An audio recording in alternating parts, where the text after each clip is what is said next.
Olá, pessoal. Contrato de transação é o que nós vamos discutir hoje no nosso tema maior, contrato em espécies. Vocês vão ver que é muito simples, porque, na verdade, resumidamente, né, já contando para vocês o que vem a ser o contrato, já adiantando aí, trata-se de um acordo, né? As partes, elas vão transacionar e vão conseguir resolver o litígio da melhor maneira possível, tá? Então, a gente vai ver como que essas transações, elas podem acontecer, quais são os principais dispositivos que o Código Civil traz aí para a gente, né? E vamos entender esse instituto.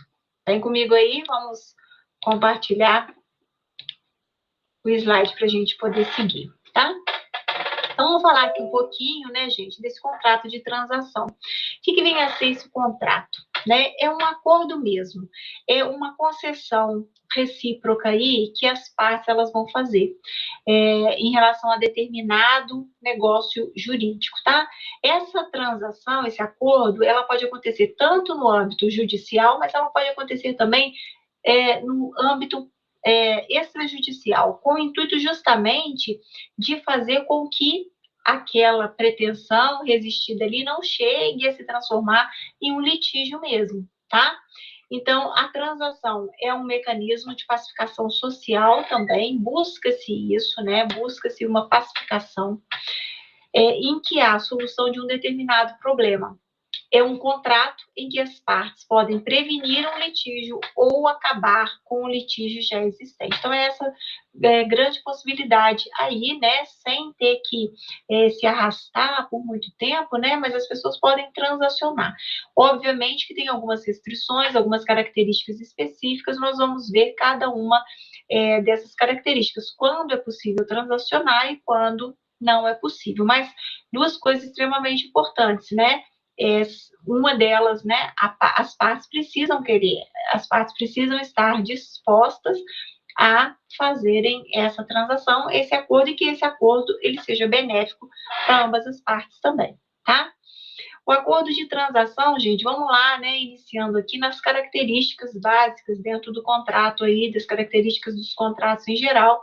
Ele também vai ser bilateral, porque, né, a gente vai ter ali um sinalagma, ou seja, o interesse das duas partes em transacionar algo que vai trazer aí um determinado conforto, né, colocar um fim aí a um determinado litígio, ou então fazer com que o litígio nem prossiga. Então, ela é bilateral por causa disso, né? Ela tem esse sinalagma, tem uma prestação, uma contraprestação recíprocas. É oneroso, né? Porque da mesma forma que um vai ganhar, o outro vai perder e vice-versa, ou seja, né, vai ter um bônus e vai ter um ônus também de ambas as partes. Ele é consensual porque isso só vai acontecer se aquelas pessoas que estão envolvidas ali no processo, se realmente elas tiverem esse interesse, né? Se elas realmente quiserem fazer, chegar a um acordo final. Ele vai ser formal também, né? Por meio ali daquelas formalidades. Ele vai ser indivisível e de interpretação totalmente restritiva. Quando a gente fala, né, indivisível, ou seja, o que você determinar ali para transação vai valer para como se fosse um todo, não uma partezinha de determinada coisa, tá? E ela é essa de interpretação totalmente restritiva. A gente vai ver que aquilo vai estar relacionado às partes, com aquilo que aquelas partes transacionaram, trazendo benefício para as partes, ou se for trazer algum prejuízo também, que seja para as partes, mas que outras pessoas não sejam atingidas. E a gente pode também ampliar essa questão de ser restritivo, porque a gente vai ver que em algumas situações não vai ser possível a gente utilizar a transação, né? A transação ela vai ser voltada, né, para questões de caráter patrimonial. E nós vamos ver tudo isso com bastante calma aí, ok?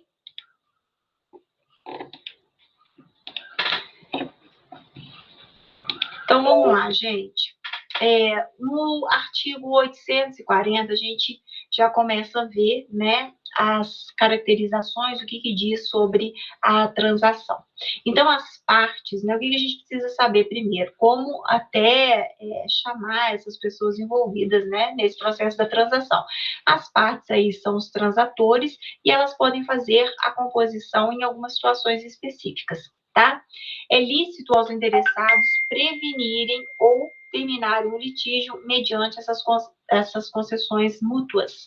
Então, o nosso ordenamento jurídico entende de uma maneira extremamente legítima e interessante, né, de dirimir esses conflitos, muitas vezes sem até levar ao Poder Judiciário esse tipo de problema. O artigo 841, ele fala o seguinte: só quanto a direitos patrimoniais de caráter privado se permite a transação. Então, gente, por exemplo, quando a gente fala em investigação de paternidade, direitos de família, algo que envolva casamento, direitos de personalidade, esqueça a transação. Não será possível transacionar sobre esses direitos, e sim sobre direitos patrimoniais que possam ser resolvidos ali, tá? De caráter privado. O artigo 842, ele traz o seguinte: a transação far-se-á. Aí, o artigo 842, vocês vão perceber que ele tem duas possibilidades, né? Que é possível fazer essa transação por uma escritura pública, e aí a gente vai ter que observar o que a lei vai exigir. Se a lei realmente exigir isso, a gente vai ter que fazer dessa forma. Agora, pode ser também por um instrumento particular, tá? Se caso não for exigido pela lei, e aí, se os transatores ali, eles puderem entrar nesse acordo e fazem um instrumento particular. Então, a transação facial por escritura pública, nas obrigações em que a lei o exige, ou por instrumento particular, nas em que ela o admite. Se recai sobre direito contestados em juízo, será feita por escritura pública. E aí o artigo ele traz um pouquinho mais para a gente, né? As condições aí onde vai tratar por escritura pública ou por termo nos autos, assinado pelos transigentes e homologado pelo juiz, ok? O artigo 843, ele fala que a transação interpreta-se restritivamente e por ela não se transmitem, apenas se declaram ou reconhecem direitos, tá? Então, essa interpretação restritiva, né, que eu falei, é aquela que vai atingir aquelas pessoas que estão transacionando, tá? E também não vai transmitir isso, né? Vai ficar entre eles ali, e a intenção é que o litígio se resolva entre essas duas pessoas. O artigo 844, ele traz que a transação não aproveita nem prejudica, senão aos que nela intervierem, reforçando mais uma vez o que eu acabei de falar, ainda que diga respeito à coisa indivisível, tá? Então, são aqueles envolvidos, né, que vão ser atingidos por aquela transação, até porque eles mesmos, né, que estão optando por isso. Se for concluída entre o credor e o devedor, desobrigará o fiador. E aí, o artigo 844, ele traz uma série de situações, né, em seus parágrafos, que mostram a importância dessa transação, né? É extremamente importante, porque olha só, no parágrafo 1º, se essa transação for concluída, por exemplo, entre um credor e um devedor, o que acontece? O fiador, ele fica desobrigado. Para a gente entender aí a força dessa transação.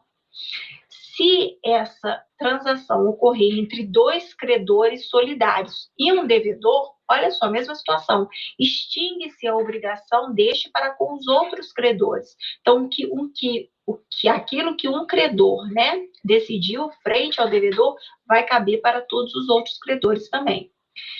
Se entre um dos devedores solidários e seu credor extingue a dívida em relação aos codevedores, da mesma forma em relação aos devedores solidários. Então, instituto extremamente importante. O artigo 845, ele fala o seguinte: dada a evicção da coisa renunciada por um dos transigentes. Aqui, gente, está tratando, o código traz o termo transigentes, transatores também, vocês podem utilizar. Ou por ele transferida a outra parte, não revive a obrigação extinta pela transação, mas ao evicto cabe o direito de reclamar perdas e danos. Então, quer dizer, diz o seguinte, que embora, né, a situação seja resolvida por meio da transação, aquele que se sentiu prejudicado, né, por exemplo, o evicto de boa-fé, ele pode aí buscar perdas e danos. Parágrafo único diz: se um dos transigentes adquirir, depois da transação, novo direito sobre a coisa renunciada ou transferida, a transação feita não inibirá de exercer. Então, percebam que nesse parágrafo único ele traz a seguinte hipótese, né? A transação ela já foi feita e ainda assim, depois, apareceu, né, um novo direito.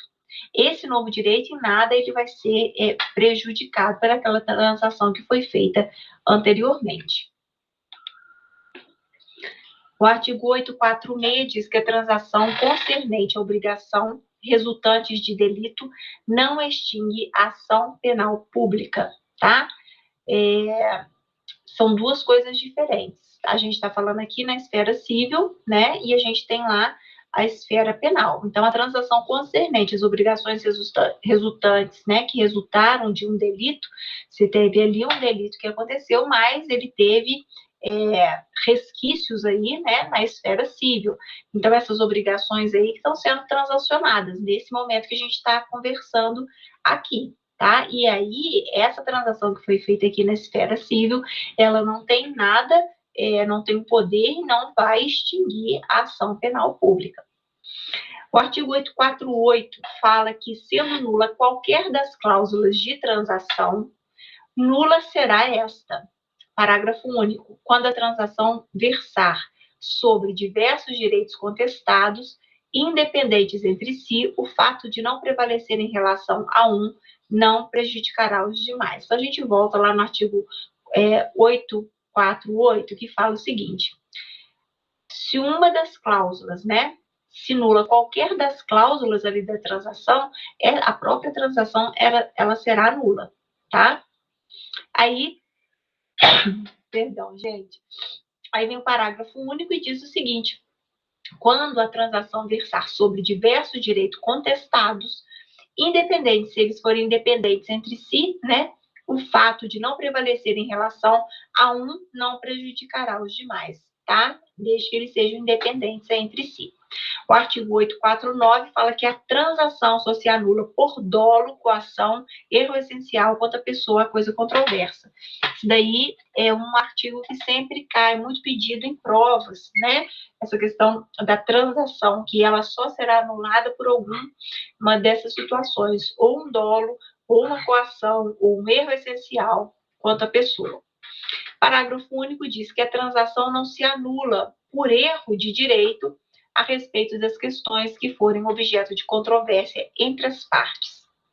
E o 850, gente, diz que anula a transação a respeito do litígio decidido por sentença passada em julgado, se dela não tinha ciência algum dos transatores. Então, olha só que interessante. Anula essa transação, né? Se caso houve alguma decisão do litígio, só que alguns daqueles que estavam ali transacionando, eles não sabiam, né? Eles não sabiam eles não tinham ciência adequada daquilo que estava sendo acordado, tá? Ou quando também um título ulteriormente descoberto, se verificar que nenhum deles tinha direito sobre o objeto da transação. Então, nesses casos específicos, aí essa transação vai ser nula, tá bom? Então, para que a gente possa, para poder ficar mais clara aqui, essas duas questões. Primeiro, a transação, ela vai ser nula, ela só se anula pelo dolo, pela coação ou pelo erro essencial, tá? Ela anula, tá, gente? Diferente, anulação de nulidade. Então, ela vai se anular por dolo, coação e erro. Agora, ela vai ser nula, né, a respeito de um litígio decidido por sentença que já transitou em julgado, né, se dela não tinha ciência algum dos transatores, tá? Então, se esses que transacionaram lá, eles não tinham ciência dessa sentença transitada em julgado. Ou então, quando esse título ulteriormente descoberto, ou seja, no futuro, se verificar que nenhum deles tinha direito sobre o objeto da transação, tá? Então, se eles não tinham direito, como é que eles ganharam, como é que eles conseguiram efetuar essa transação aí, tá? Como é que eles se beneficiaram, de repente, de uma transação? Então, nesse caso, ela vai ser nula, tá? Buscando aí o direito adequado.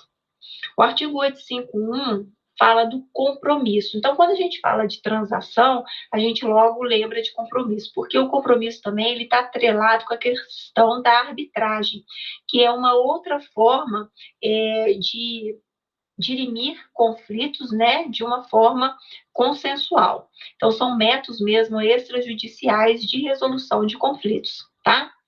Então, a gente tem, na transação, as partes chegam a um acordo, mas se as partes escolherem alguém de confiança, aí a gente sai da transação e a gente vai para a arbitragem. Na arbitragem que a gente vai ver que tem algumas cláusulas, é preciso firmar um determinado compromisso, tá? Entenderam? Então, a gente viu até agora o contrato de transação e agora a gente vai entrar no contrato de compromisso. Né? Então, vamos supor, então, dentro da transação foi aquilo, aquelas escolhas daquelas pessoas que estavam ali buscando um acordo, que era um acordo que podia ser judicial, né, ou um acordo extrajudicial. O objetivo principal ali é tentar resolver o litígio da melhor maneira possível. E há essas possibilidades. A gente viu que o que foi resolvido ali na esfera civil, né, ela não vai ter uma influência, né, de anular influência alguma em relação à esfera penal, porque são independentes, né? A gente viu como que a transação ela é importante porque ela vai muitas vezes desobrigar o próprio fiador, né? Ela vai o que valer para um que transacionou ali, que era um credor solidário ou um devedor solidário, vai valer para os demais. Então, são cláusulas extremamente importantes que tem aí no nosso Código Civil. Mas vamos supor que dentro dessa transação, né, que é uma forma de tentar resolver os conflitos de uma maneira, né, mais simples, a gente pode dizer assim, vai acontecer a seguinte situação. Às vezes, as pessoas que estão ali transacionando, elas acham necessário que exista uma terceira pessoa, né? Ou seja, exista um árbitro ali para poder dirimir aquele conflito.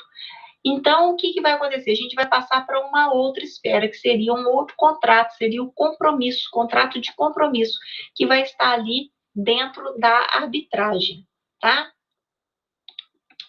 Eu vou aqui compartilhar com vocês que a gente já vai aproveitar e ver essa questão do compromisso também.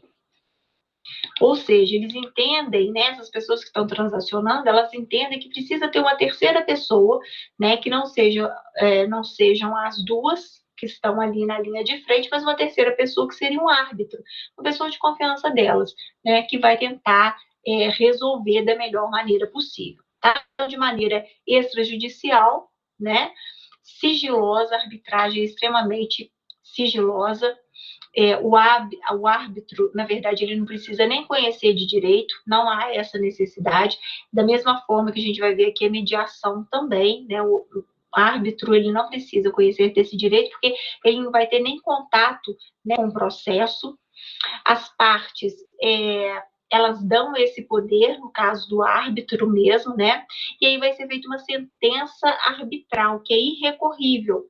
E ela só se houver mesmo um erro grave, uma suspeição, mas de maneira geral ela é irrecorrível, tá? Então, a partir do momento que essas pessoas elegeram a arbitragem, né, esse árbitro aí, ele vai ter essa capacidade de sentenciar, e essa sentença, ela tem esse peso aí, de maneira irrecorrível. Então, compromisso arbitral, as partes, elas podem decidir levar a litígio também, tá? Ainda no contrato, o que acontece? Esse contrato que a gente está firmando, né, de compromisso, você pode ter ali uma cláusula compromissória. Se não houver isso no contrato, o que vai acontecer? Pode ser levado depois para arbitragem e vai surgir aí o compromisso. No Código Civil, há uma cláusula compromissória que diz que, quanto ao compromisso, é forma de instituir a arbitragem, tá? Então, você pode colocar lá mesmo no próprio contrato, pode ter essa cláusula, já que é uma cláusula compromissória. Aí a gente vai ter, obviamente, os interessados, né, vão tratar também de assuntos patrimoniais, aquilo que for de intuito pessoal não vai ser tratado ali, direitos de personalidade, casamento, nada disso vai ser tratado, paternidade, não pode, realmente causas que vão estar relacionadas com a questão patrimonial, né, que possam ser negociadas. Então, esqueçam aí questão de família, questões de Estado, questões íntimas, direitos de personalidade, tá? Tem que ser aí interesse privado, patrimonial e privado. E esse litígio ele é levado ao árbitro e vai ser decidido por ele, tá, gente? Então, só para poder juntar aqui as duas questões, né, tanto o contrato de transação quanto o contrato de compromisso. Lembrando que o compromisso está ligado com a questão arbitral, né? Quando eles não conseguem transacionar, eles levam isso, eles buscam a terceira pessoa, que vai ser esse árbitro aí, fora da esfera judicial. Só pessoas capazes, elas podem firmar o compromisso, e tem que envolver a capacidade de todos aí, tá? Os árbitros interessados, pode ser que as partes não se suportem, aí os representantes podem fazer um termo com o mediador também, né? Pode chamar ainda o mediador. O mediador, como é que ele faz? Ele ouve uma pessoa, depois ele ouve outra, ouve as duas e tenta ali, na verdade, construir, né, uma solução entre eles. A mediação, gente, ela tem uma peculiaridade. A mediação, normalmente, ela é trabalhada para justamente reconstruir alguns laços, né, que foram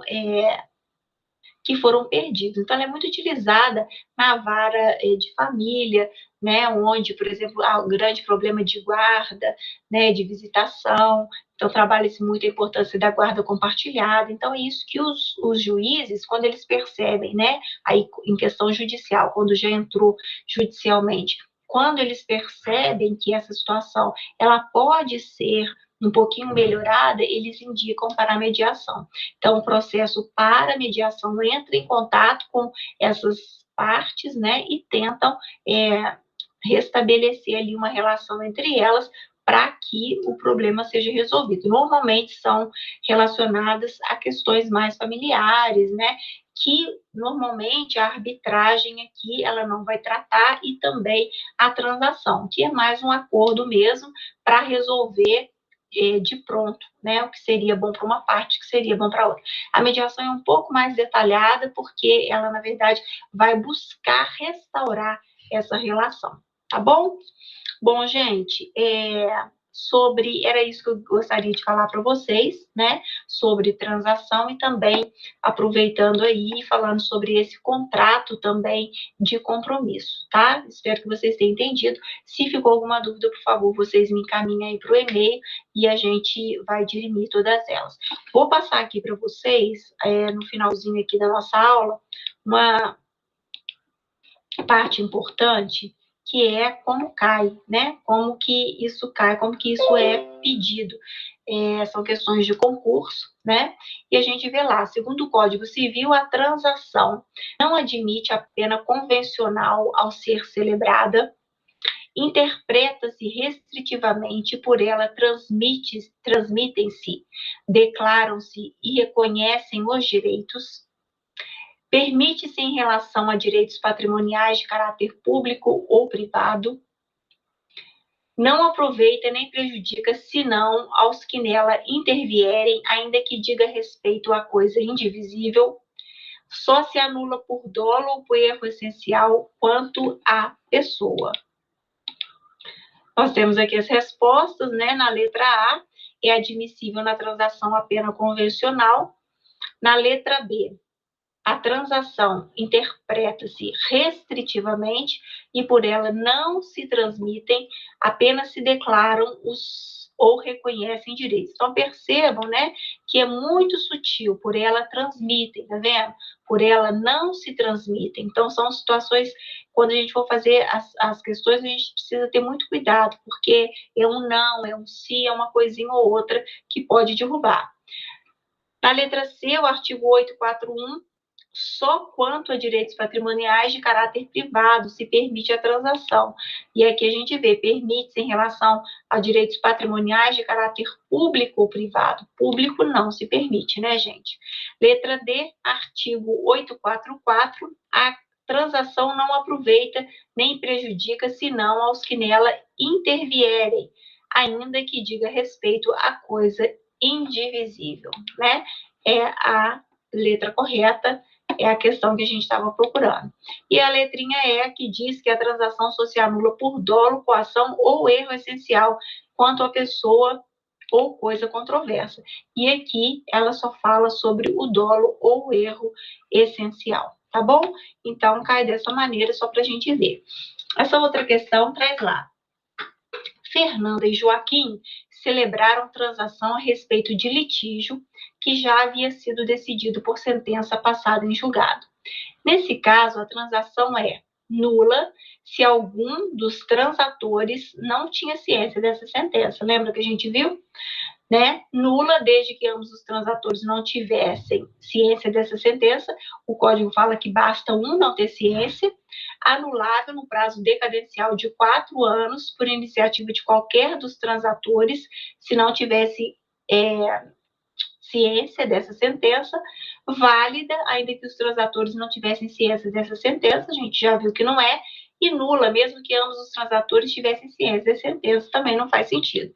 Então, a gente tem aqui artigo 850, né, é nula a transação a respeito de litígio decidido por sentença passada em julgado, se dela não tinha ciência algum dos transatores, tá? Não precisam ser os dois. Ou quando, por o título ulteriormente descoberto, se verificar que nenhum deles tinha direito sobre o objeto da transação. Ok, pessoal? Para finalizar, nós vamos aqui para mais essa daqui. No que concerne a transação, de acordo com o que estabelece o Código Civil, é incorreto. É admissível na transação a pena convencional. A transação é permitida quanto aos direitos patrimoniais de caráter privado. Percebam como as questões se repetem. A transação concluída entre o credor e o devedor não desobrigará o fiador. Recaindo sobre direitos contestados em juízo, a transação será feita por escritura pública ou por termos nos autos, assinado pelos transigentes e homologados pelo juiz.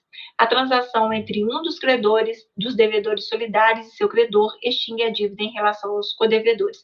Percebam que isso está tudo no código, nós acabamos de ler esses artigos aí, por isso que é importante, depois de vocês lerem tudo, vocês passarem a fazer os exercícios, para ter uma fixação aí, tá?